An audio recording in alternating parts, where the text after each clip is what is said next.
tu veux apprendre à automatiser et si tu veux monter en compétences techniquement, il faut absolument que tu apprennes ce que c'est une API. Une API, ça signifie Application Programming Interface. C'est tout simplement le système qui a été mis en place par un service pour communiquer avec le client. Pour envoyer ta requête au client, tu vas utiliser un langage qui s'appelle l'HTTP. Donc imaginons, tu vas au restaurant, tu as envie de manger un plat particulier, tu effectues ta demande via la requête HTTP au serveur. Ensuite, le serveur va transmettre ton menu en cuisine. Donc le serveur, dans ce cas-là, c'est l'API. Et la cuisine, le service en question. La cuisine va donc te préparer ton petit plat et te le rendre en passant par le serveur, qui est donc ici l'API. Donc concrètement, quand tu fais une requête HTTP vers une API, tu peux utiliser 4 principaux types de méthodes. Dans un premier temps, il y a la méthode GET qui te permet de récupérer des ressources. Donc par exemple, récupérer des informations sur des profils LinkedIn. Ensuite, il y a la méthode POST qui te permet d'envoyer et de créer une nouvelle ressource. Donc là, cette fois-ci, si tu veux par exemple envoyer la demande de création d'une image sur un modèle de génération d'image. Ensuite, on a une méthode qui s'appelle patch, qui permet cette fois-ci d'update une ressource. Donc par exemple, quand tu veux update un prospect dans une base de données. Et enfin, on a la fonction delete qui permet cette fois-ci de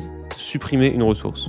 Donc par exemple de supprimer un contact dans une base de données. Donc comment faire une requête API dans n8n? Pour cela, on va utiliser le module qui s'appelle HTTP request. Et ensuite dedans, on va indiquer la méthode qu'on a vue préalablement. On va indiquer le endpoint, donc qui va être l'adresse dédiée par le serveur pour pouvoir envoyer l'information. À chaque fois, vous trouverez toujours ces informations dans la documentation du service dédié. Donc là, par exemple, pour récupérer la météo, je vais sur un site qui s'appelle Weather API. Je vais dans la partie documentation et j'ai accès du coup au endpoint, donc l'URL de destination et les paramètres principaux à indiquer. Certains paramètres sont obligatoires et d'autres non.